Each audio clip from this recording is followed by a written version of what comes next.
Good evening once again. Just going to do a little quick run through another project I have here. Just a little quick one. I came up with something just on the fly. So just to do a quick video about, using your imagination and stuff, but I'll get right to it. This is a little old school toolbox that I made for my son. We had a book that involved tools and something for small children about tools, but he wanted one.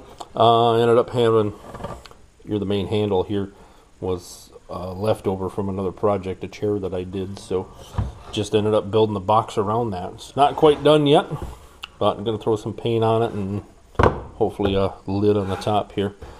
So just wanted to show that again briefly, just to show, just as an example of one of the things that I love about doing these sort of things, these little projects that you do from, recycling your pallet wood or wherever you get from. But just to show, this just popped up in my head. I didn't have it designed. I didn't follow any plans. So basically, for those of you out there looking for something to do and say, oh, when am I going to get ideas? Use your imagination. It's great. It works awesome. Just come up with something and try it, and this one worked out pretty good. I've made a couple other box style things before. I've shown my one of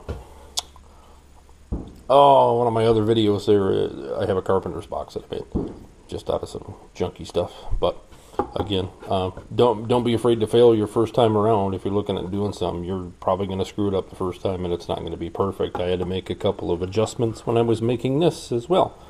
So don't be afraid, but hey, projects, man. Get out and do something. Enjoy yourself. And I will bid you all a good evening. Thank you for watching.